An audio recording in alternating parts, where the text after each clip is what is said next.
Good morning students. My self Mahendra Singh Lodha, assistant professor zoology, government college Dholpur. आज हम physiology of blood circulation के अंतर्गत cardiac cycle की study करेंगे, हृदय चक्र का अध्ययन करेंगे। हृदय चक्र हृदय में होने वाला ऐसा चक्र होता है जिसमें हृदय के जो ऑरिकल्स हैं, जो आलिंद हैं और निलय हैं, उसमें लगातार क्रमिक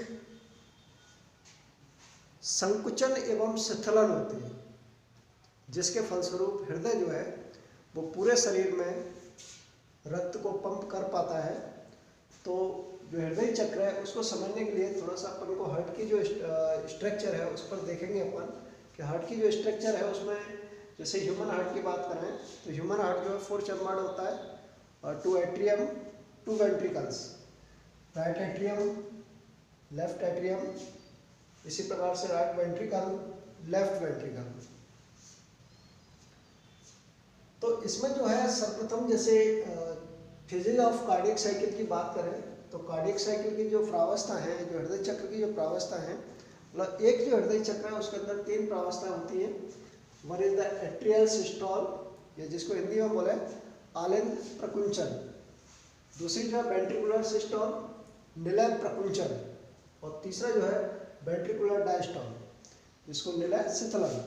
तो उसमें सबसे पहले जैसे अपन बात करें एट्रियल सिस्टोल की, आलिंद प्रकुंचन।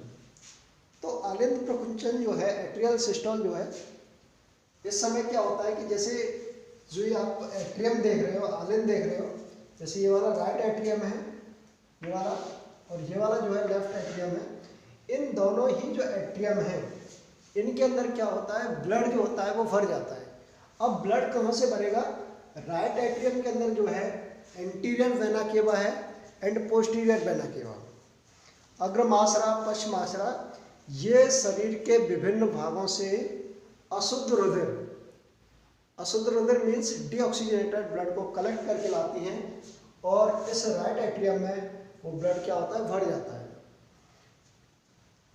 इसी प्रकार लेफ्ट जो एट्रियम है इसके अंदर क्या होता है कि आफ्टर प्योरिफिकेशन ऑफ ब्लड, जो पल्मोनरी वेन होती हैं वो ब्लड को लेके आती हैं।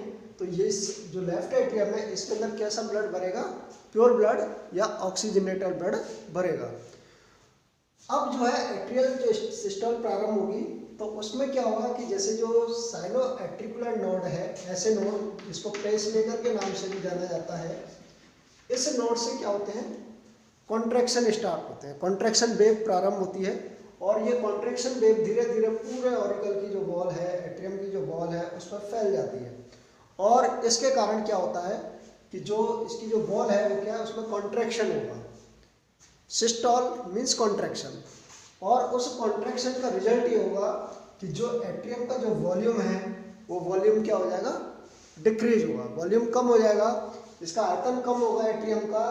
और उससे क्या होगा कि जो प्रेशर है वो प्रेशर क्या होगा, ब्लड पर बढ़ेगा।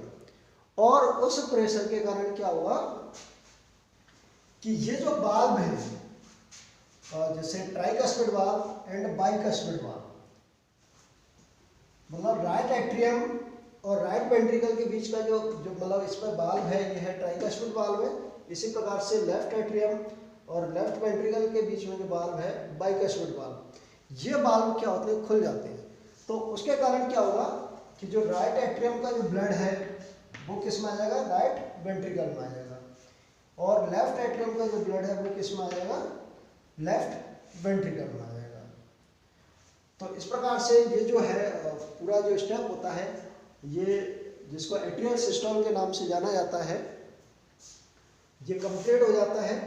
और इसको कंप्लीट होने में कितना समय लगता है, 0.1 सेकेंड का क्या है, समय लगता है, जिसमें जो दोनों ऑरिकल्स हैं उनकी वॉल के अंदर कॉन्ट्रैक्शन होगा। और कॉन्ट्रैक्शन कहाँ से हो रहा है, ऐसे नोड से।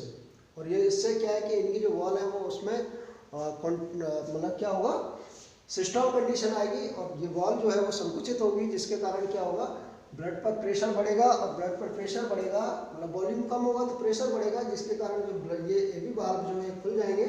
और खुलने के कारण जो है जो ब्लड है वो एट्रियम से कहाँ पर आ जाएगा, वेंट्रिकल्स में आ जाएगा।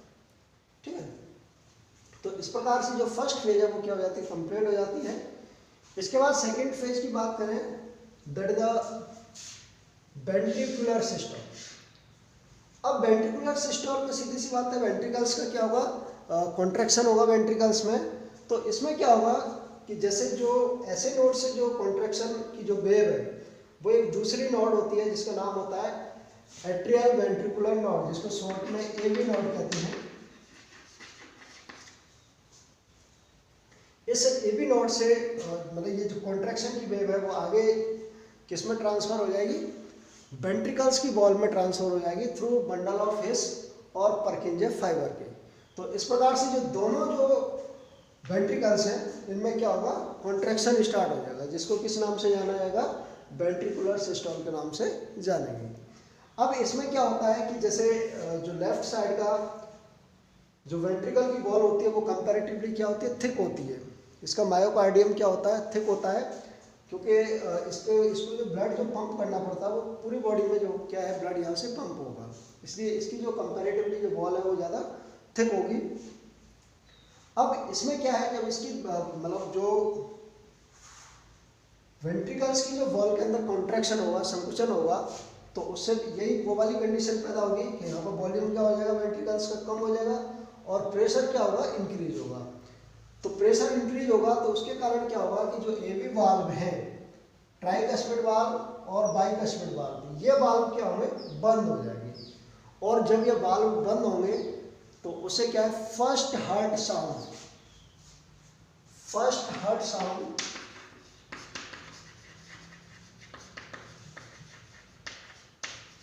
जो कि लूप की फॉर्म में क्या प्रोड्यूस हो।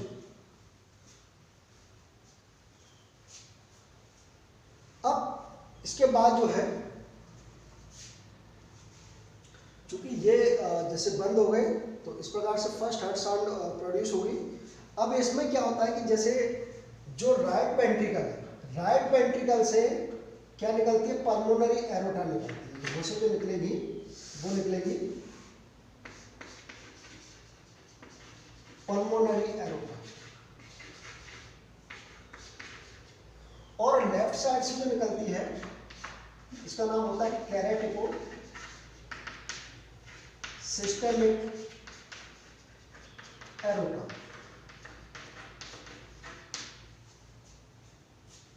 तो अब ये जो है, जैसे प्रेशर बढ़ने से जो ब्लड है वो कहाँ पर आ जाएगा, जैसे राइट साइड का जो इक्वल ब्लड है वो तो किस में आ जाएगा, पल्मोनरी एरोटा में आ जाएगा।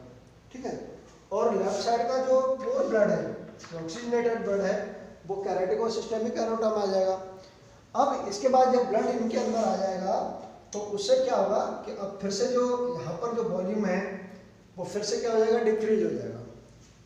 सॉरी, वॉल्यूम जो है वो इंक्रीज हो जाएगा और प्रेशर जो है क्या होगा, डिक्रीज होगा। उसके कारण से ब्लड जो है बैकवर्ड फ्लो हो सकता है। तो ब्लड के बैकवर्ड फ्लो को रोकने के लिए ये जो एरोटा होती हैं इन पर क्या वाल्व लगे रहते हैं, जिनको सेमिन्यूलर वाल्व बोला जाता है। तो ये सेमिन्यूलर जो वाल्व होंगे ये वाल्व क्या हो जाएंगे, बंद हो जाएंगे। और इन वाल्व के बंद होने के कारण क्या होगा कि सेकेंड हार्ट साउंड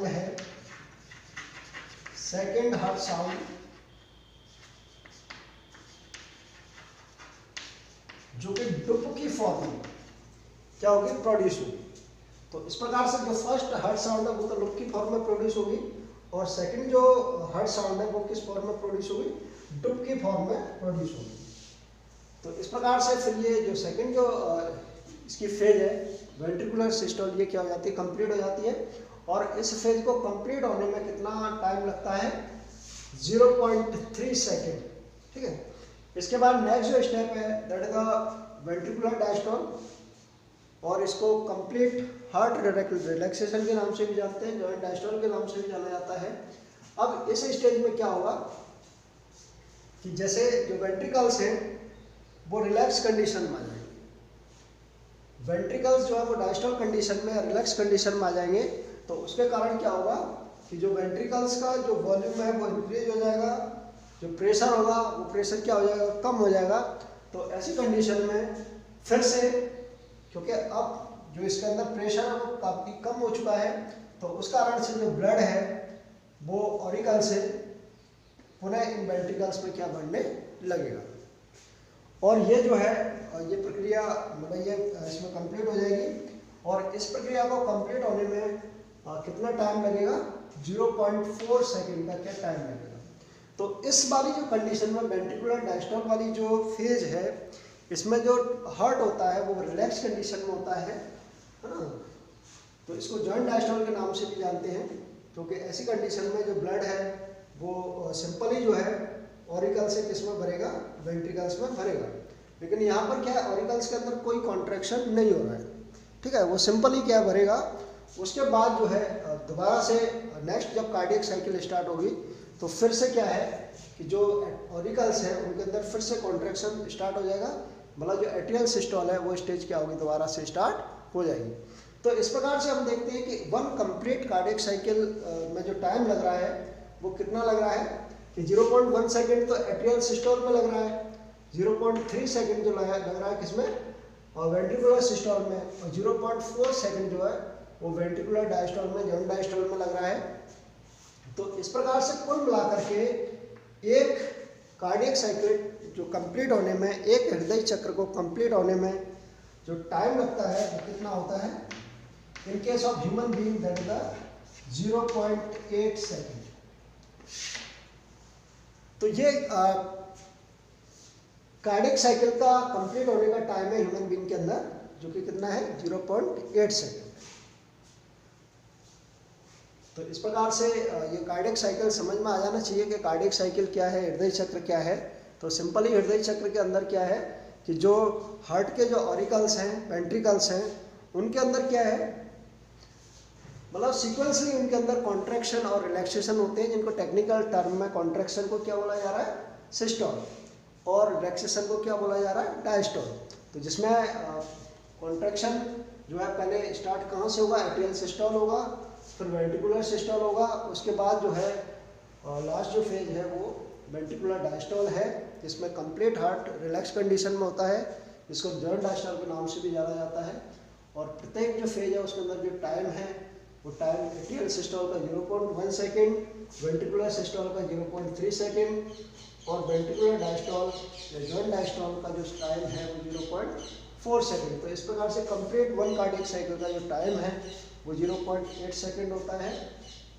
तो इस प्रकार से ये जो कार्डियक साइकिल है ये आपको समझ में आ जानी चाहिए। थैंक्स।